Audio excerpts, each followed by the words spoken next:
Hey everybody, this is Minion Soldier and this is the Piracy Show. Now to get things started, we're going to look at Grim Hex first. Now, I've had a lot of time to kind of mess around with Grim Hex. I certainly did Friday.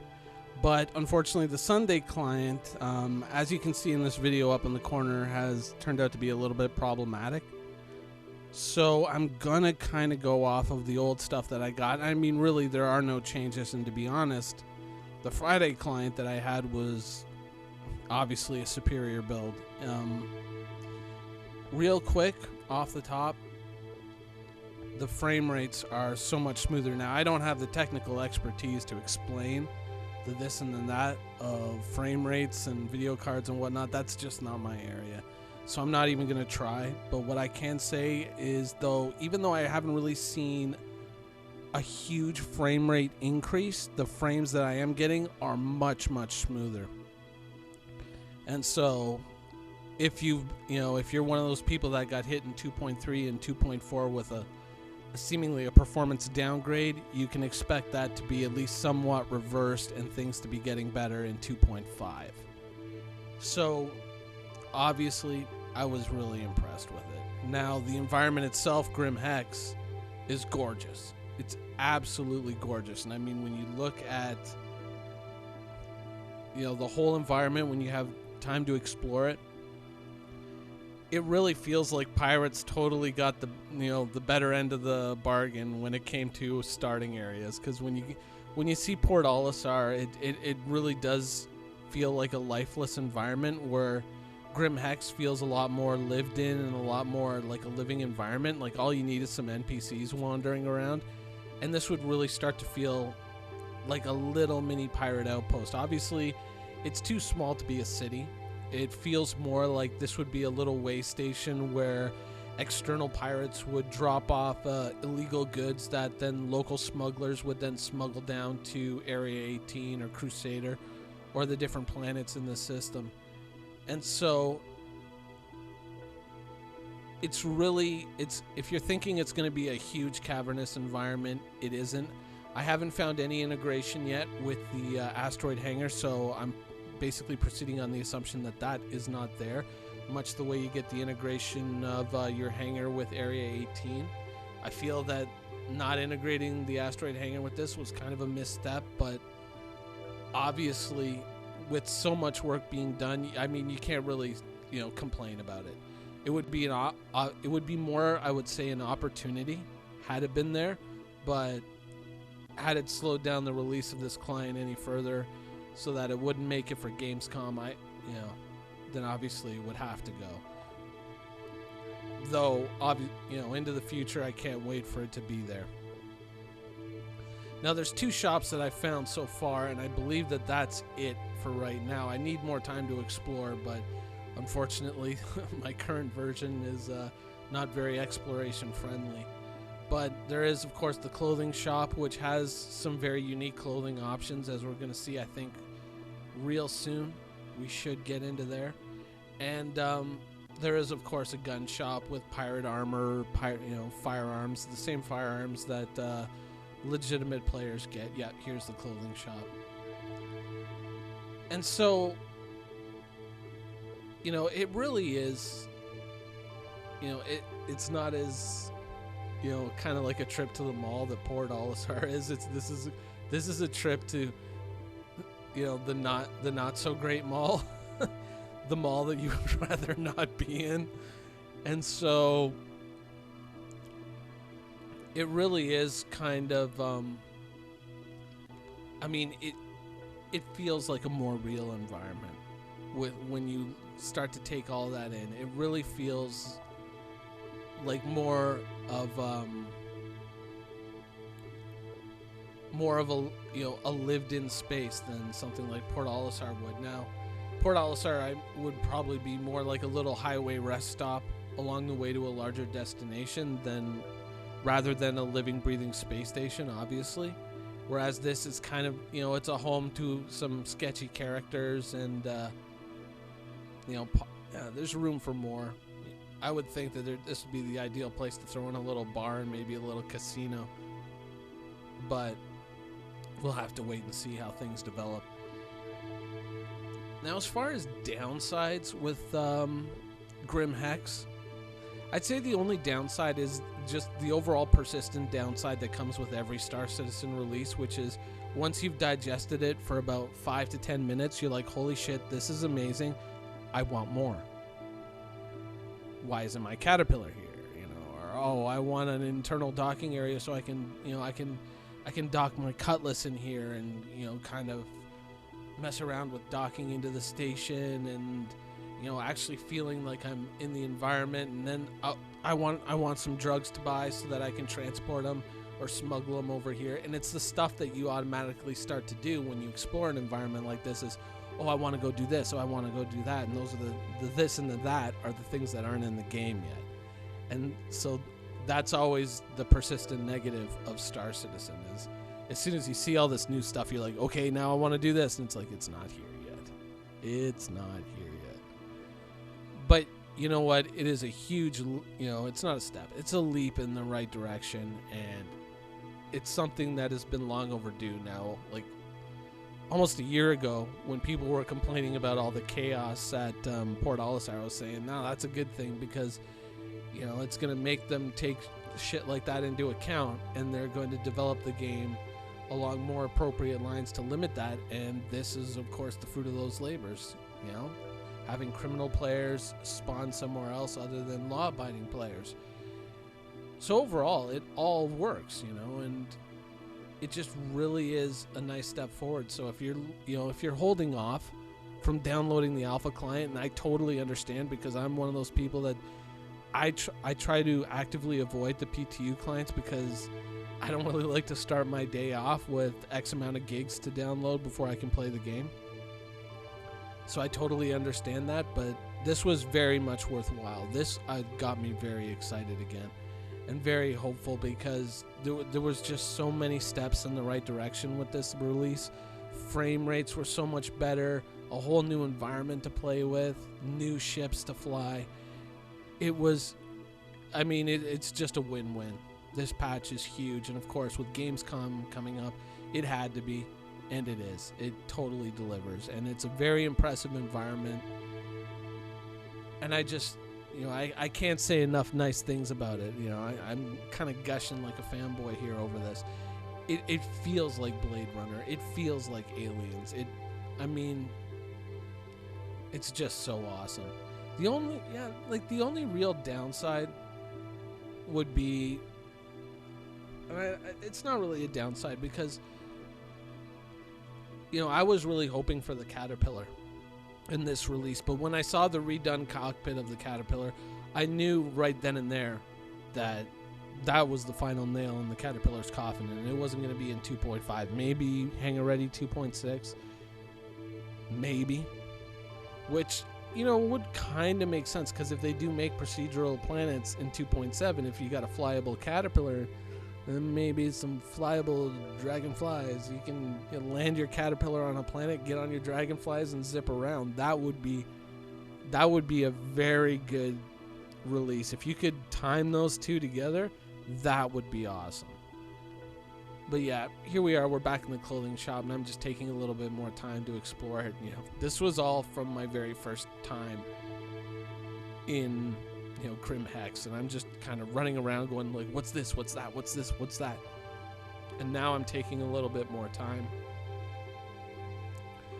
Now the clothing options are, fairly limited, but then again, this is kind of a sketchy store run by the drug addict in the back, which every once in a while you'll see him. He's just kind of crouched there on the floor. Now, I've never been one really for clothing options. It never really, it's not my thing. So I kind of look at it and I'm like, whatever. Oh, that's cool. Oh, that's neat. That's interesting, but I don't know. Maybe I'll get into it more once it's more fleshed out. But it's at least somewhat interesting, the jacket with the little skull there on the arm, it's cool, and there's some skull t-shirts and all that, so it's all pretty pirate themed, and I'm not disappointed at all in anything I'm seeing, apart from the fact that it makes me just want to see more. So Yeah, 2.5, definitely worth a playthrough, definitely worth, downloading. So even if you're kind of sitting on the sidelines and you're only downloading every once in a while just to see how things are, this is definitely a release that you want to explore. This is very, very good.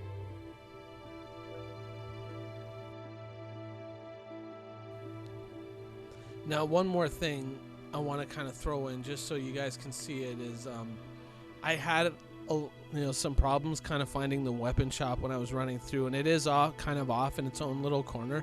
So I just want to make sure you guys can see that so you know where it is. Now, the weapon shop offerings are pretty much the standard offerings that you would see in the normal weapon shop up in Port Olisar, except it's just basically pirate armors and the normal guns. Now, I thought I ran out there a little bit faster, but yeah, so there's the drug addict that I was talking about earlier. And now, okay. Here we go. So I believe it is just up these stairs. No, that's not it. Is it? No, that's not it. I was already down here. Yeah. And that's kind of like because it's so poorly lit. some of it's difficult to keep track of. Yes, up the stairs, through the door.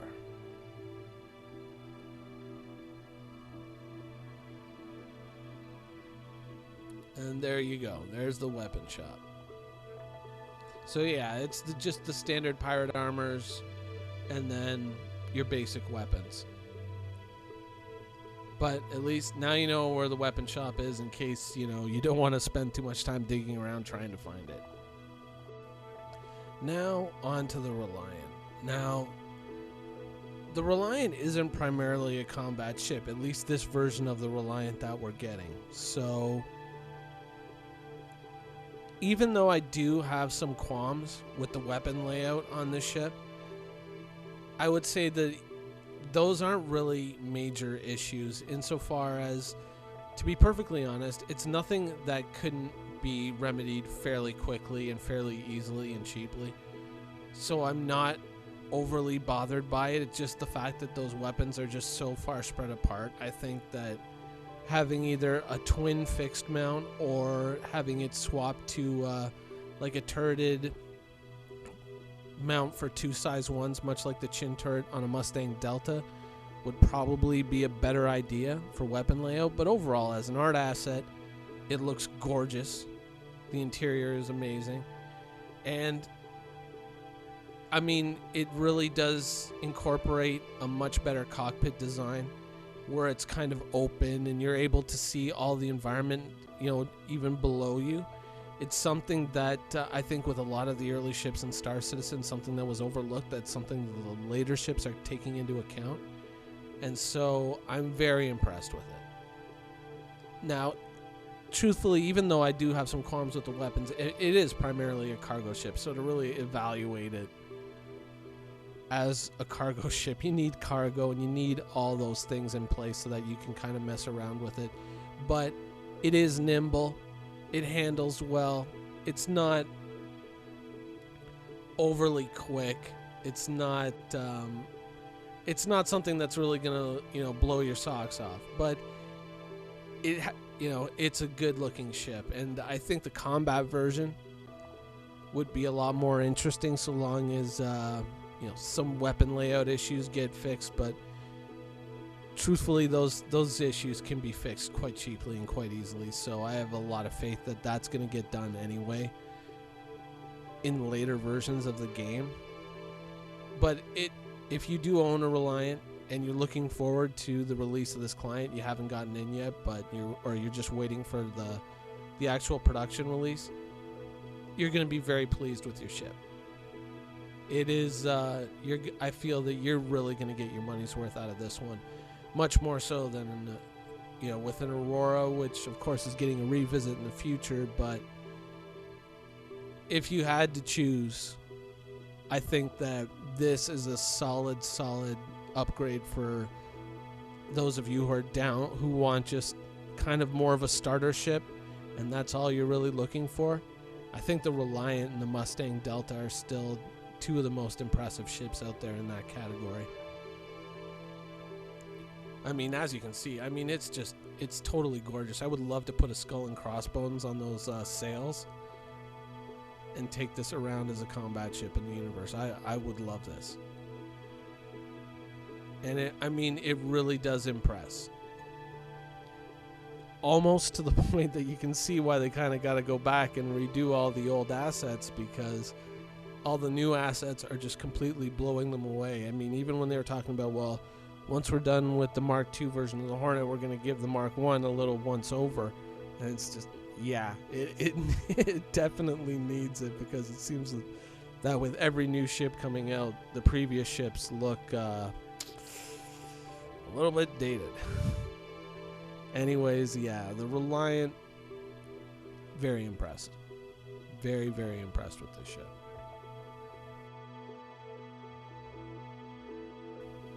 So, overall, what are my thoughts of 2.5, its state, and what you can expect? The environment is amazing. It is a huge leap forward, which always comes with the ever persistent problem of, I wish there was more. I wish I could go do this now. I wish I could go do that, and we're not there yet. And that's always going to be the downside of every release of Star Citizen from now till whenever. The Reliant, I think the Reliant owners are going to be hugely impressed with what they bought. I think they're going to enjoy it. I think most of that enjoyment, though, is going to be in the future once they have cargo and they can move cargo around with the ship. The only real downside to 2.5, I mean, apart from, all the stuff that we want to be here, but that isn't here. The only real downside, the only thing that I think was an honest misstep, an honest,